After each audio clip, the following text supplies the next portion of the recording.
When the letter came, it didn't even have my name spelled right. It was a pre-printed envelope from a regional bank I didn't recognize, addressed to Eamon Sinclair. My first instinct was to toss it, another scam probably, but something made me slit it open, careful not to tear the contents. Inside was a final notice on a delinquent line of credit, one I never opened. I stared at the bold red "past due" across the top like it was some kind of joke. But the address was real. The account number, the late fees, the date it was opened, all real. I hadn't opened a new credit line in years. My hands went cold.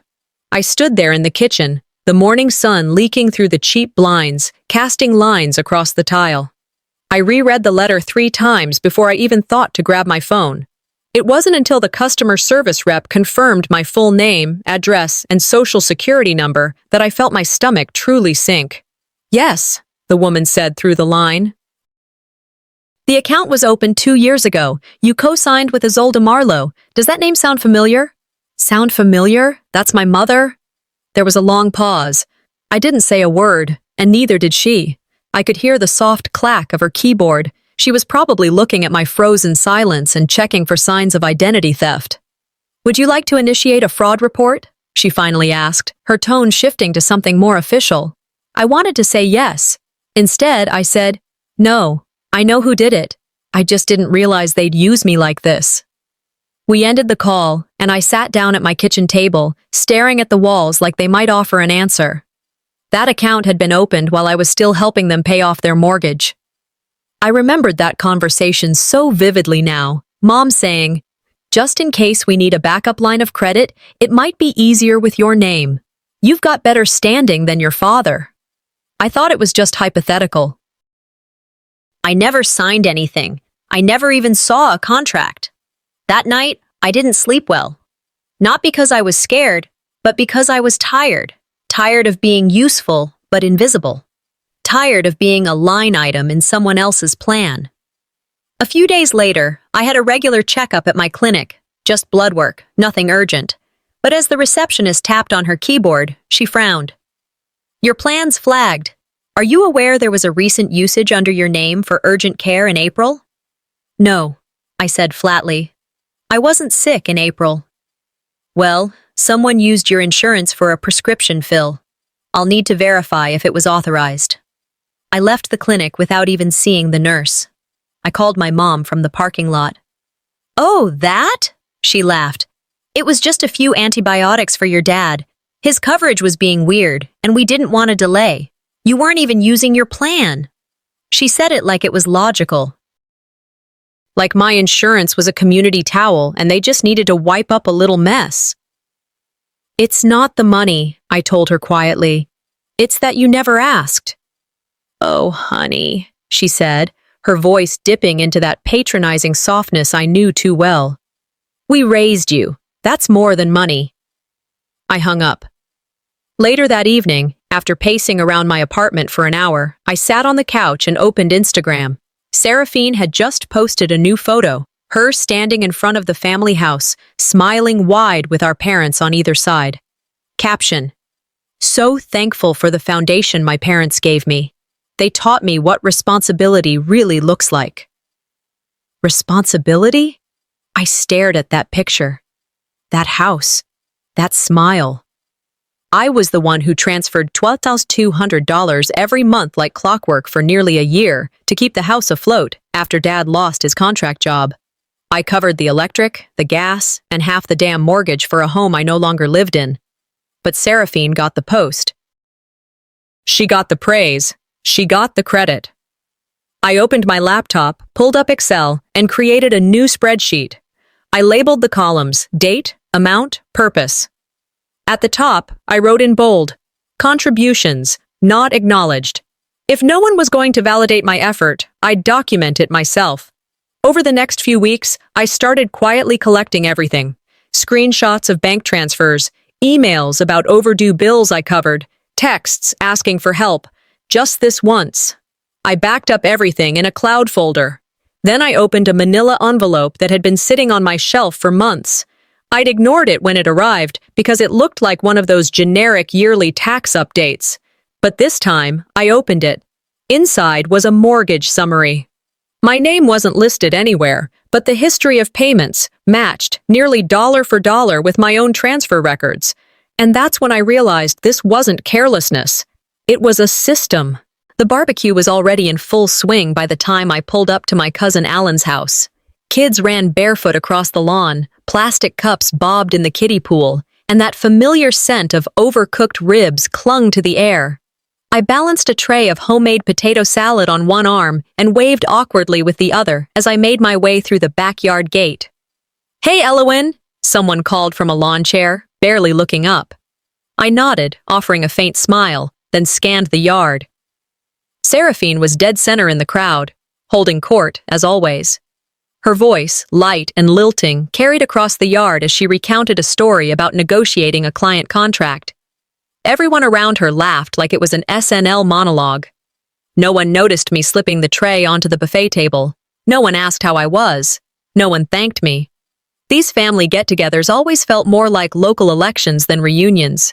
The louder you were, the more affection you earned. Seraphine, of course, had the crowd. I was the write-in candidate who forgot to campaign. Dinner was a loosely timed mess of folding tables and unassigned seats. I ended up next to Uncle Mal, Dad's older cousin who still pronounced salmon with an L. Mid-toast, right after someone thanked everyone for pitching in, Mom raised her cup and said, "Well, let's be real. Without Elowen's job, we'd be grilling by candlelight." Laughter. Lots of it. I smiled, because what else could I do? She meant it as a joke. That was her tone anyway. But underneath the laughter was a truth that tasted bitter. I wasn't being appreciated. I was being used. And the way Seraphine leaned into it didn't help. "Seriously," she added, raising her drink toward me like a toast. "Elowen keeps the lights on, the fridge full, and the family chat alive." Again, everyone laughed. This time louder. I took a bite of my salad and stared at my plate. I wasn't even sure if I liked this recipe anymore. I remembered a moment from last spring. Mom had called me frantic because Seraphine's car had broken down. "We just need a little help covering the repair loan," she'd said. "It's only temporary. We'll pay you back next month." Next month came and went. So did the one after that. I never brought it up. Neither did they. Later, when I tried to shift the conversation to something neutral, work, the weather, even Aunt Judy's peonies, Uncle Mal chuckled and nudged my arm. "Still no +1, Elowen?" he said, loud enough for half the table to hear. "That career of yours must be good company." Before I could respond, someone else piped up. "She works hard so the rest of us can play hard." A burst of laughter followed. Seraphine clinked her glass again. My smile held, but something inside me snapped, not all at once, just enough to notice the edges curling. This wasn't harmless teasing. It was the kind of slow-burn erasure that rewrote history right in front of you. They were crafting a narrative I never consented to, that I was the dependable one, the solo operator, the woman who had chosen career over connection. And they liked me that way, because it kept them comfortable. I needed air. I mumbled something about checking on my phone and stepped toward the edge of the yard. The laughter followed me like a shadow. Out by the tree line, I leaned against a low fence and unlocked my phone. I opened my Excel sheet, the one I'd titled Contributions Not Acknowledged, and scrolled down to the next blank cell. Amount, $85. Purpose, cake for family. BBQ, Mom's request. Before I could close the app, a text pinged in. "Mom, thanks for covering the cake. Next time, don't forget to bring plates." I didn't reply. Instead, I stared at that line in the spreadsheet and added a note under it. Mocked publicly, thanked conditionally. A breeze moved through the trees above me, but it didn't cool anything inside. Love without recognition isn't love. It's labor. I stayed out there longer than I should have, just listening to the conversations drift across the lawn. When the sun dipped low enough to start casting shadows, I slipped back in, said my goodbyes, and left without taking any leftovers. On the drive home, I kept thinking about how easy it was for them to build stories with me in the background. Like I was just set decoration, convenient, silent, and reliable. By the time I reached my apartment, the air felt too heavy to breathe. I kicked off my shoes, dropped my keys on the table, and sat down at my kitchen island. Then I opened a new draft in my email and titled it, Subject, Receipts, They'll Never Ask for Body. Starting today, I won't wait for them to remember. I'll remember for myself. I didn't hit send. I just saved it in drafts. Because a thought had crept in somewhere between the exit and the inbox. When I'm no longer useful, will I still be called family? The first time I truly knew what family meant was the moment I realized I didn't have one. That truth didn't come in a heated argument or some grand betrayal. It arrived in silence. Quiet. Unspoken. Like a room filled with people where no one looks your way. It happened again last night. I was scrolling through a tagged photo from a cousin's wedding, one I didn't even know had taken place. There they were, all dressed in coordinated navy and cream, standing under a floral archway. Mom and Dad grinning in the middle, Seraphine radiant in a pale blue dress, arms linked with her new husband. The caption read, "Couldn't have done it without the best family in the world." I stared at it longer than I care to admit. Not because I was upset I wasn't there, but because no one even thought to lie about why. They didn't forget. They just didn't include me. Silence isn't absence, I whispered to myself. Sometimes it's a verdict. That sentence clung to me all evening. It followed me into the kitchen, into the shower, even as I curled up on the sofa with a lukewarm cup of tea. My inbox still had unread emails from clients, but my mind was anchored in memories I didn't ask to relive, like Seraphine's graduation dinner. I had driven everyone that night, picked up the cake, carried the gifts, made reservations at a downtown bistro. When we arrived, the host ushered us to a long table set for 8. I was the 9th. "Don't worry, sweetheart," Mom had said, glancing at the seating chart. "They only offered packages for parties of 8. Just perch on the planter, okay? It's only for a bit." I remembered the planter, rough, stone cold, with little red petals falling from the centerpiece above. I sat on it the whole night, eating pasta from a shared plate with no utensils of my own. They toasted Seraphine's future. I clapped along. Not once did anyone offer me a chair. That dinner wasn't about celebrating her. It was about reminding me where I stood. I thought of another moment, another scar wrapped in calmness. I was 13, kneeling on the living room carpet with crumpled poster board beside me. My volcano model had collapsed during the science fair, and my teacher had called it disorganized. I sobbed for an hour. Mom was washing dishes when I finally worked up the courage to talk to her. I said, "I think I messed up." She didn't turn around, just kept scrubbing a plate. "If it were up to me," she said flatly, "I wouldn't have had a third. Your father wanted one more." I didn't speak. I didn't cry. I just stood there, absorbing something I couldn't yet name. That sentence, it rewired me. Not because it was cruel, but because she meant it. There was no anger in her voice, just indifference.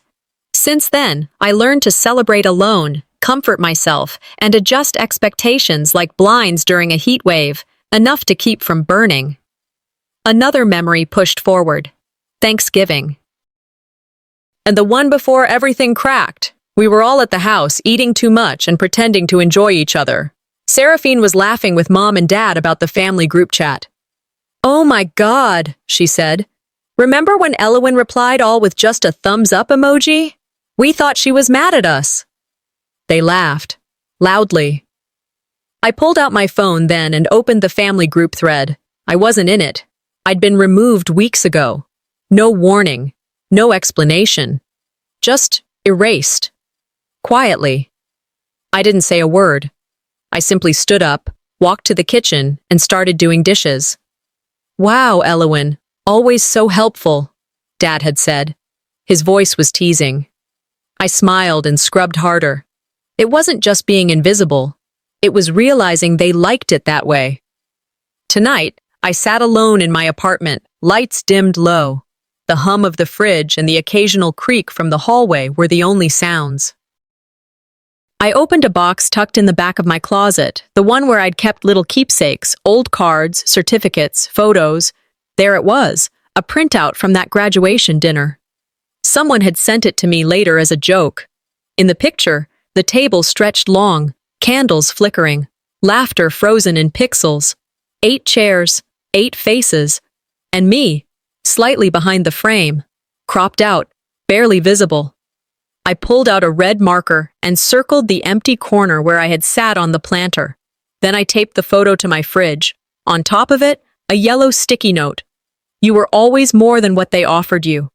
And I was done proving I belonged at a table that never had my name. It started with a call from my cousin Lacey. We hadn't spoken in almost 6 months, and even then, it was only because she needed help with her FAFSA application. She was calling now, out of the blue, asking, "So, how's your dad doing after the hospital thing?" I was mid-bite into a reheated dinner, still half-focused on a spreadsheet glowing across my laptop screen. The question froze me. "Hospital?" I asked. "Oh," she paused, her voice faltering. "You didn't know?" I didn't. Not a word, not a text, not even a missed call.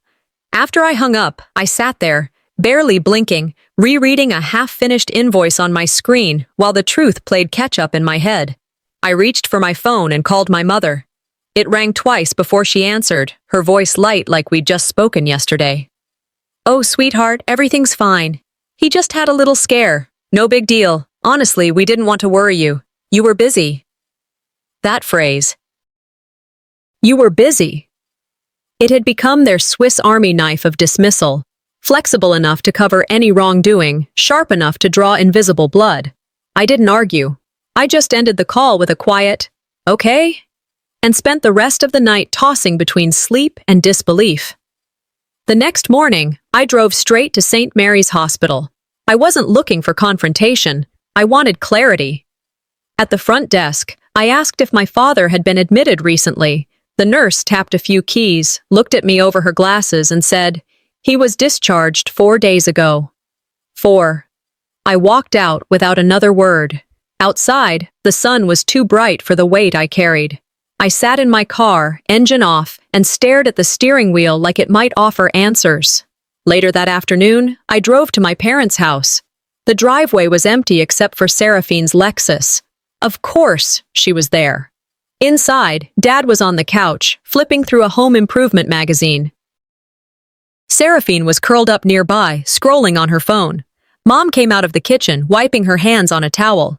I asked simply, "Why didn't anyone tell me?" Mom looked genuinely confused. "Tell you what?" "Dad, the hospital." "Oh," she said, as if remembering a grocery list item. We didn't think it was necessary. Seraphine was here. Everything was handled." I looked at Seraphine. She didn't even flinch.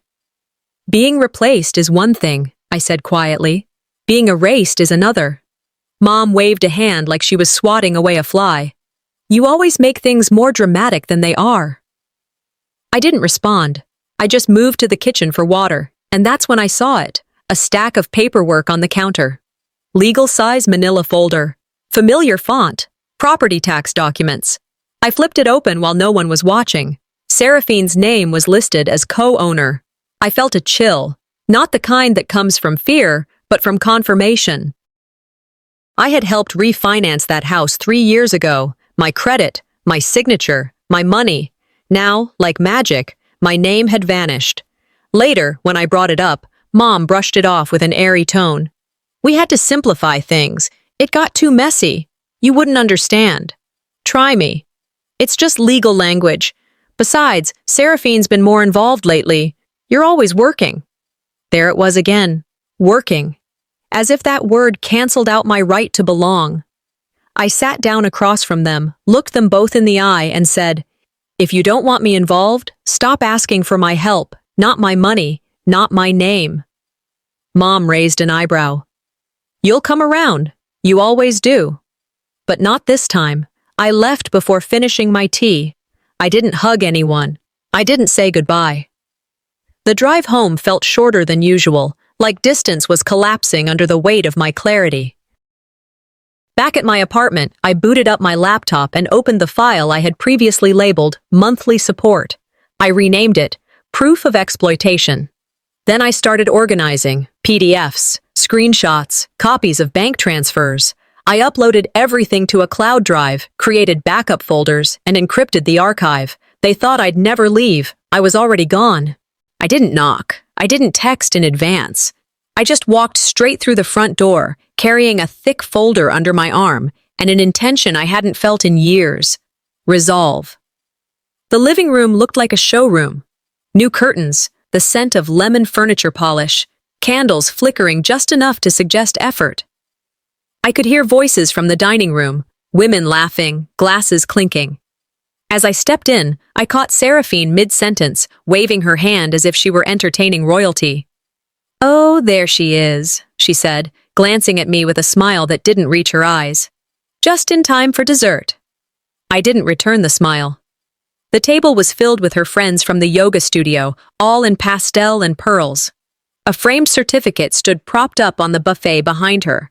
I walked closer to read it. First homeowner milestone, Seraphine Hale. It hit like a slap with lace gloves. "This?" I asked, tapping the edge of the frame. Seraphine barely looked up. "It's just symbolic," she said. "Mom thought it'd help with my credit profile, for future lending. Makes me look stable." I let the silence stretch. I thought about the 18 months of wire transfers I made, every 15th, without fail. Mortgage, gas, HOA fees. When Seraphine lost her job at the design firm and claimed she'd be back on her feet by fall. Fall became winter. Winter melted into another fiscal year. I kept paying because it's just temporary and Mom's under so much pressure. And now she was holding wine glasses and making ownership jokes. "The only thing worse than being unseen," I said slowly, "is being seen only as a solution." Seraphine blinked, confused for a moment, then shrugged. "You're so serious lately." I left the room before the dessert tray came out. I didn't go far, just enough to breathe. I sat outside on the back porch swing, letting the creak of the chains ground me. That's when my phone vibrated, an alert from the bank. A pending withdrawal from an account I didn't recognize. I opened the app, double-checked the details. The account was linked to my name but wasn't mine. The clerk I spoke to 2 hours later confirmed what I feared. Monthly transfers from my account, some of them dating back a year, had been rerouted to a savings account under Seraphine's name. I didn't even know such an account existed. That night, I waited until I got home. I needed to be calm when I asked, logical, focused. When Mom finally answered the phone, her voice was casual, like nothing had happened. "Sweetheart, we didn't think it mattered. We were just putting something away for Seraphine's future. You're always stable. You don't need as much." That word again, need. It's how they justified everything. If you need less, you deserve less. If you ask for nothing, they give you nothing. I didn't argue. I thanked her, ended the call, and spent the next 3 hours printing every transfer receipt I could find. I labeled them by month. I time-stamped the statements. Then I placed them neatly in the folder I had brought earlier and wrote on the cover, "For my records and my lawyer." The next morning, I opened a new group text with my parents and Seraphine. "Starting next month," I typed, "there will be no more deposits. This is your official notice."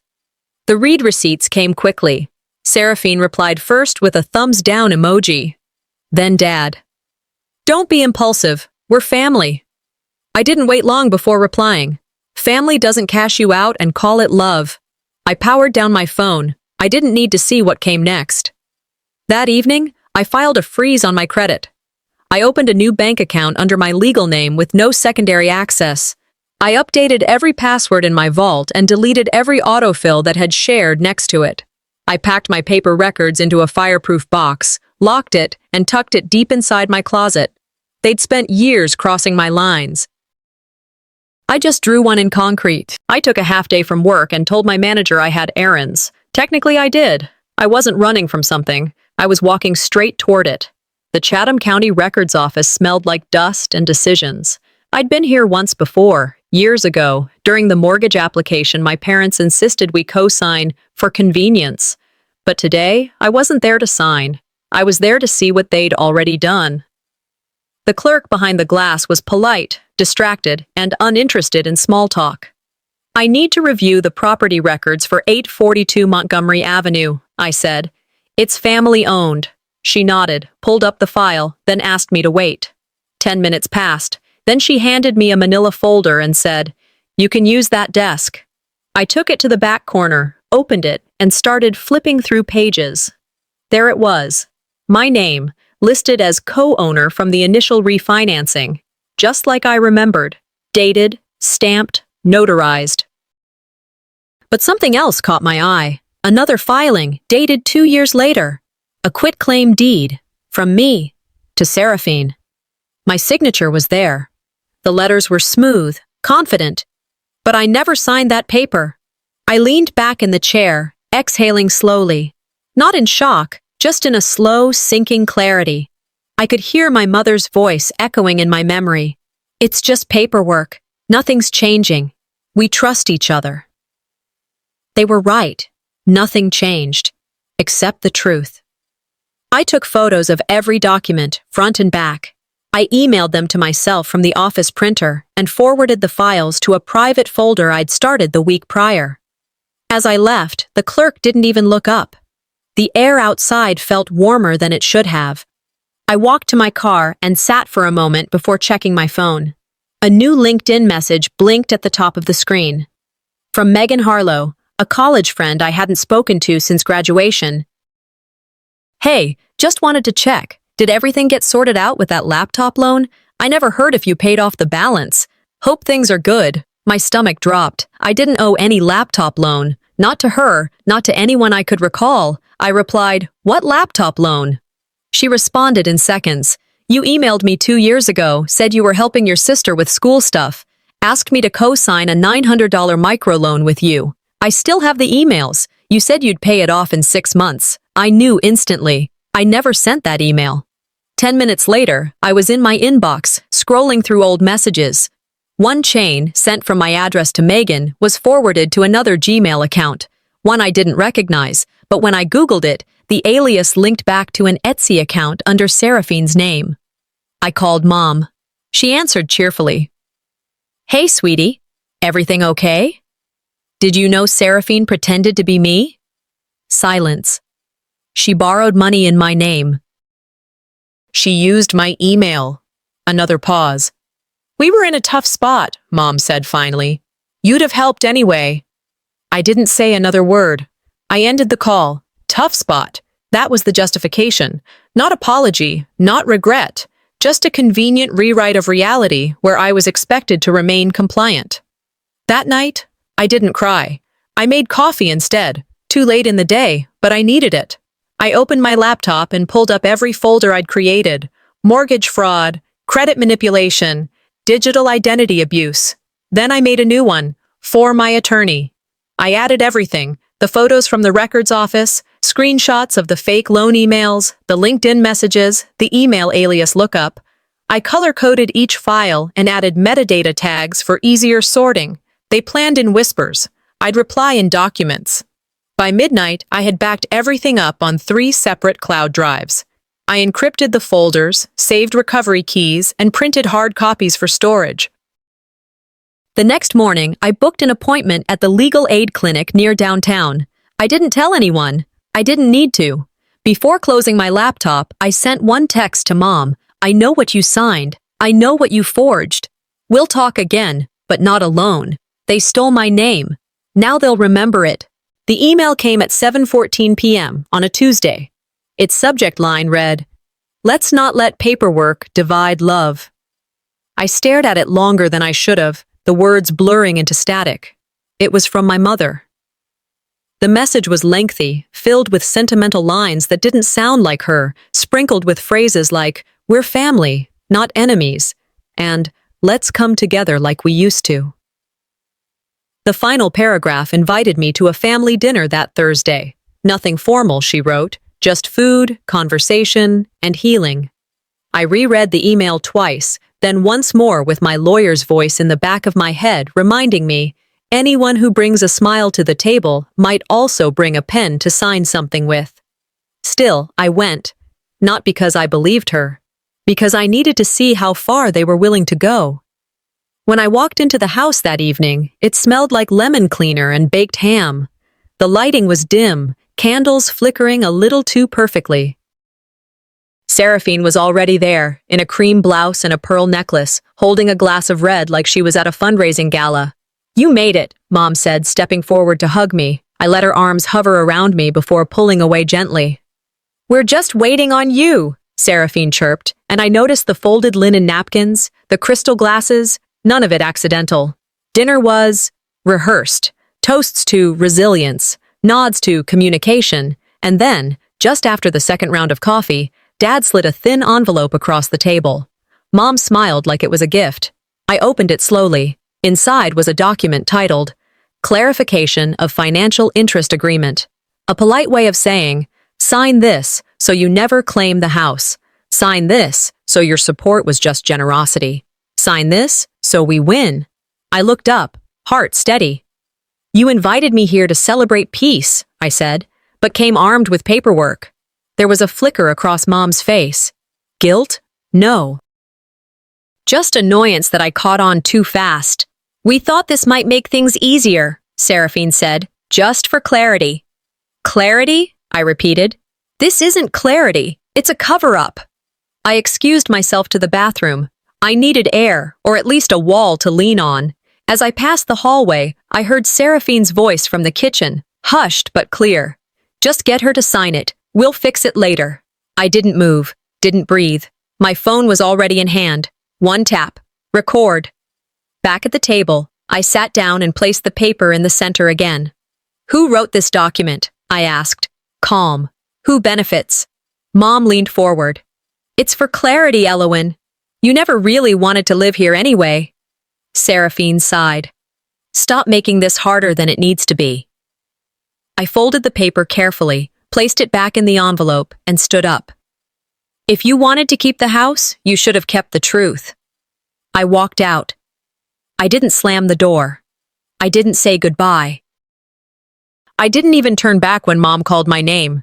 At home, I forwarded the recording to myself and then to my attorney. I labeled it Attempted Coercion, 0417. 3 days passed before the next ripple hit. A message from Aunt Lisa, short and full of nervous punctuation. "Heard you're suing the family? Is everything okay? Your mom says you're not well." I stared at the screen, then scrolled up and replayed the recording of Seraphine's voice. "Just get her to sign it. We'll fix it later." They were already rewriting the story. If they were ready to lie in public, then I was ready to speak the truth where it counted.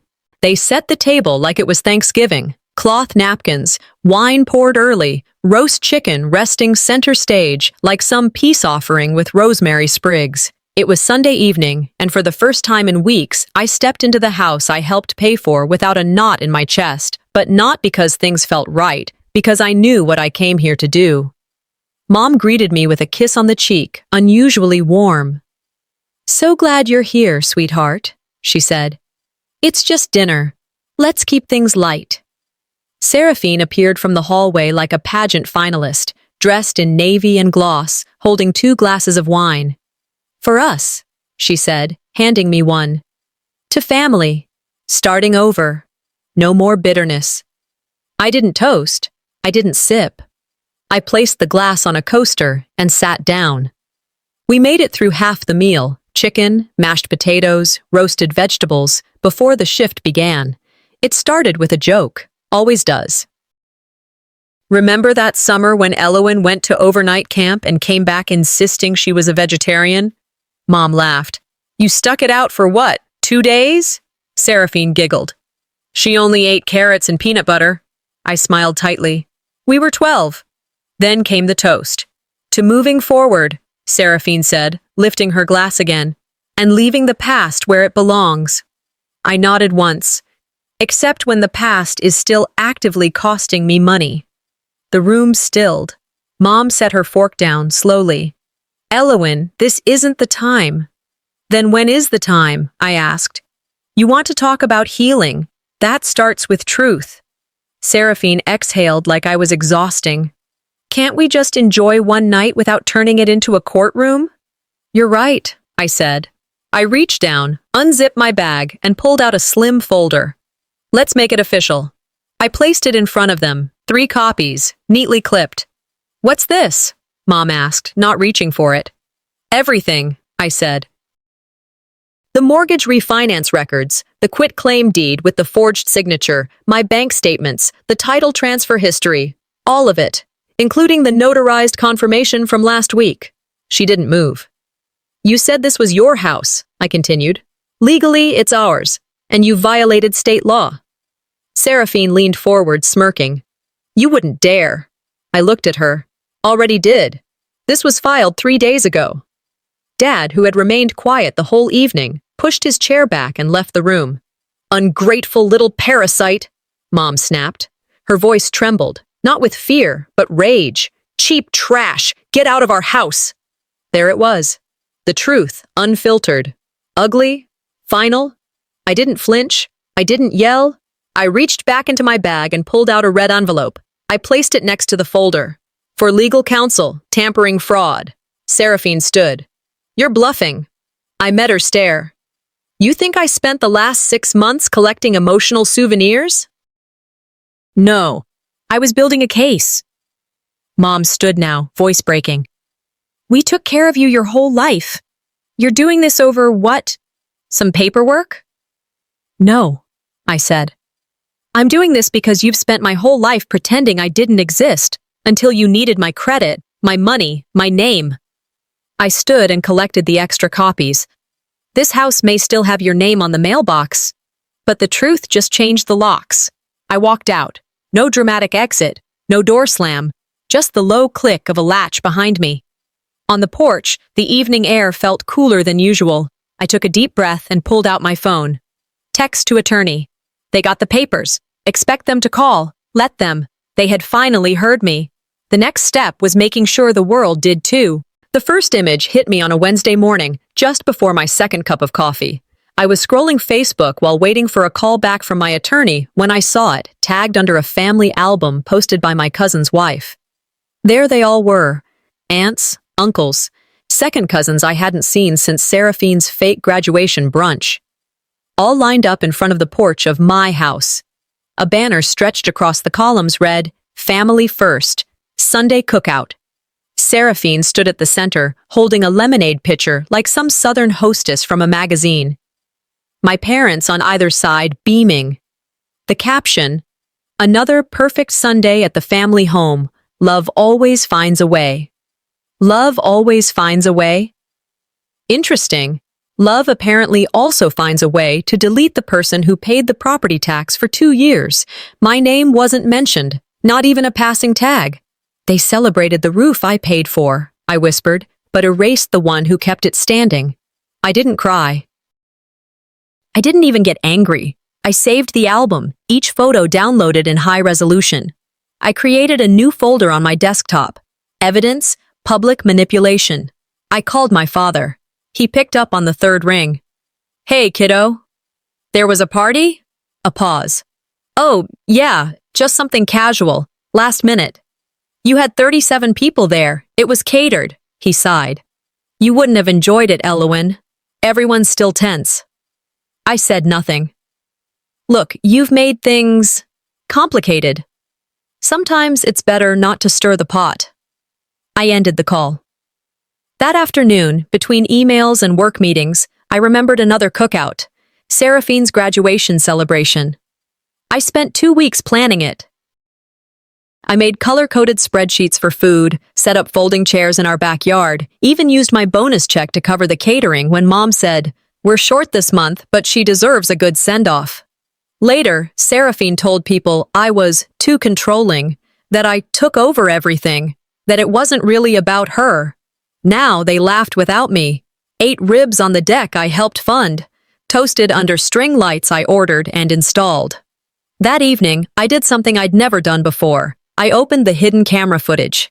Months ago, when things began to unravel, I placed a small cam near the foyer, not to spy, just to protect myself, to have proof, should things ever come to that. Apparently they had. The last 2 weeks of recordings downloaded slowly. I brewed tea while I waited. The first video showed Seraphine walking through the living room with a man in khakis and a clipboard.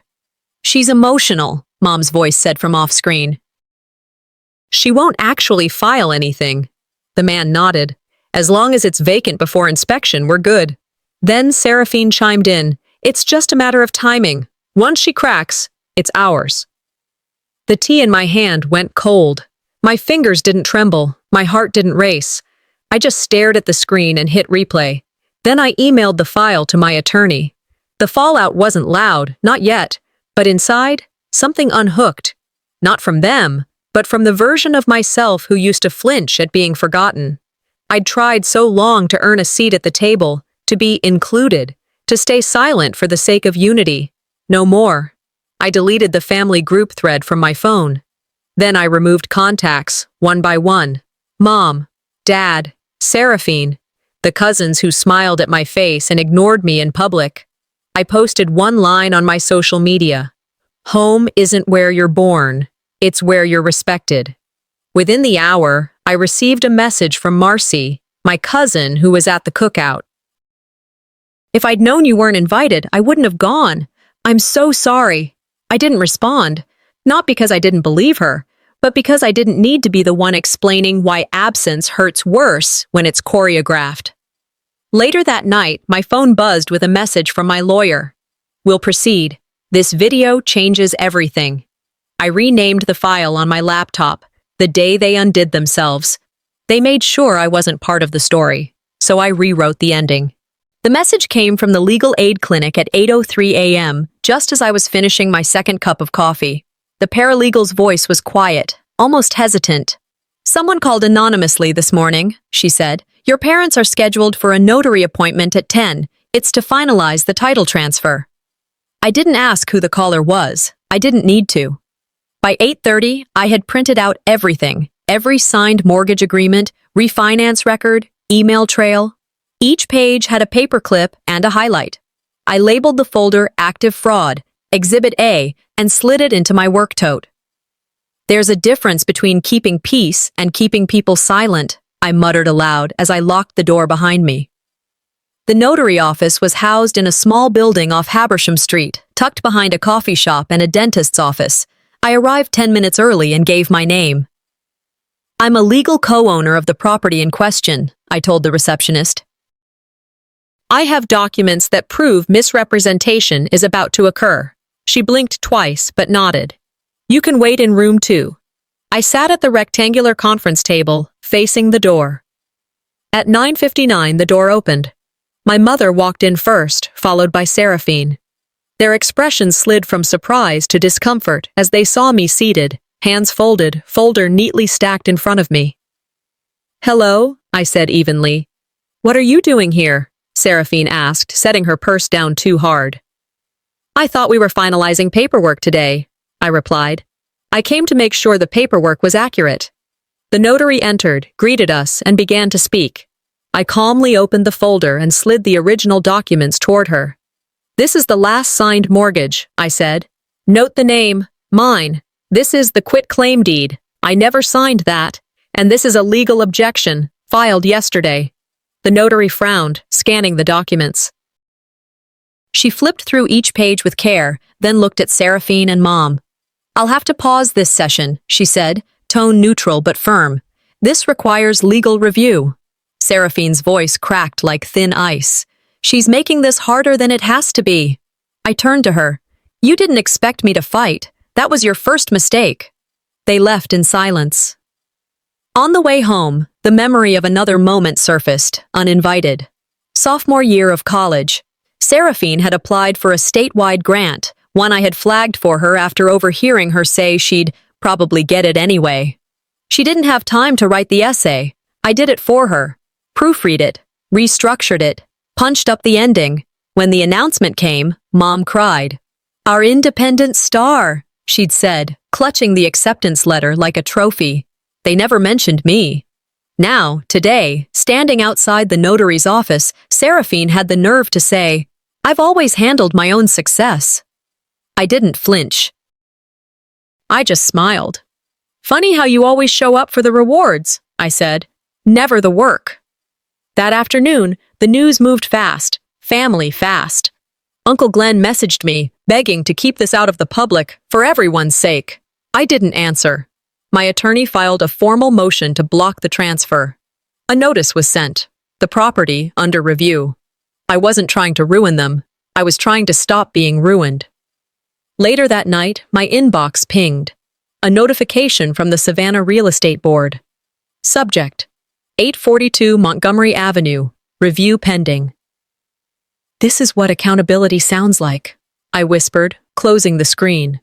But the louder the truth got, the more desperate they became. The envelope was cream-colored, thick and oddly formal. Inside was a printed letter on letterhead from a local mediator's office, inviting me to a voluntary family mediation. It had all the hallmarks of something my Aunt Lisa would arrange. Too polite, too optimistic. A part of me wanted to tear it up. But the other part, the one that had spent weeks compiling timelines, emails, notarized copies, and hidden recordings, felt ready, not for closure, because I knew better than to expect that from people like them, but for documentation, for declaration. Closure isn't a gift they can give me. It's something I'm ready to take for myself. So I agreed. The community center was neutral, beige walls and laminate tables. The kind of place where church potlucks and Girl Scout meetings shared equal billing. The mediator, a woman named Carla, greeted me with a clipboard and a practiced smile. Inside the room sat my parents and Seraphine. No one looked at me directly. I took my seat, laid out a labeled accordion file, and waited for Carla to open the session. This isn't about healing, I began after introductions.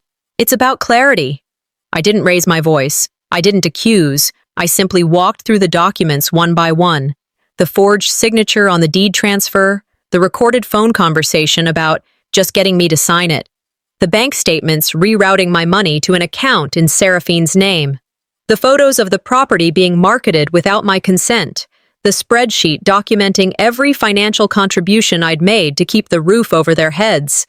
Seraphine tried to interrupt. Carla held up her hand, but I didn't even acknowledge the break. I handed Carla the notarized affidavit and continued. This isn't about who loves whom more, I said, looking directly at my mother. It's about who was erased and who rewrote history. Isolde blinked. Her eyes welled but didn't spill. Narina sat rigid beside her, hands clasped so tightly they were pale. I'm not here to repair anything, I finished. I'm here to release myself. Silence. Seraphine stood up abruptly, knocking her chair backward. You're pathetic, she said, grabbing her purse. Good luck finding another family to sue. She walked out without looking back. My mother sighed. You've changed, Elowen. I met her eyes for the first time in weeks. No, I said. I just stopped hiding who I was. The session ended without resolution, but I didn't need one. I packed my documents, thanked Carla, and walked out into the parking lot where the air smelled like pine mulch and new beginnings. The next morning, I wandered into a bookstore, the kind with creaky floors and staff recommendations handwritten on index cards. I picked out a new journal, black leather, unlined. At the corner cafe down the street, I ordered chamomile tea and found a table near the window. I flipped open to the first page and wrote, I don't owe anyone the erasure of my identity for peace. I didn't feel victorious. I felt clean. Later, while folding laundry, I remembered something Maya Angelou once said. When someone shows you who they are, believe them the first time. They'd shown me 1,000 ways. I just finally believed them. That evening, I deleted the family group chat. Then I opened my banking app and unsubscribed from every automatic deposit linked to them. No drama, no speech, just a soft click. I walked away without fire, because I'd finally found my light. I woke up before the sun reached the windows, the kind of quiet morning that doesn't feel rushed, just inevitable. I made coffee, skipped the toast, and opened the bottom drawer of my desk. The envelope was there, still sealed, cream-colored, handwritten in my grandfather's blocky print, for Elowen. When it matters most, it had sat unopened for almost 2 years. I sliced it open with the letter opener I got from my first job. Inside was a folded sheet of stationery and a check clipped to the bottom. He had written in blue ink, every word deliberate. Elowen, if you're reading this, it means you've finally had enough. Not of them, but of how they made you feel invisible. You were the light of this family. One day, they'll realize what they lost. Until then, remember, truth doesn't scream. It just waits to be noticed. The check was dated 6 months before he died. A sum that wasn't enormous, but it was his way of giving me a tool. I didn't cry. I smiled. That morning, I walked into the courthouse wearing jeans and a blazer, nothing performative, just ready. I filed the final claim, the one that permanently removed Seraphine's name from the title. I handed the clerk my notarized affidavit, the footage, the email trail, and the deed copies. It wasn't revenge, it was record-keeping. Outside, a local real estate reporter waited with a microphone. I didn't dodge the question. My silence wasn't agreement, I said. It was survival. The article ran the next day. A small blurb in a legal bulletin with my name listed plainly. New sole owner, 842 Montgomery Avenue, Elowen Sinclair. I printed the page and pinned it to my fridge. Later that week, the ripple started. Mom was quietly removed from 2 neighborhood committees.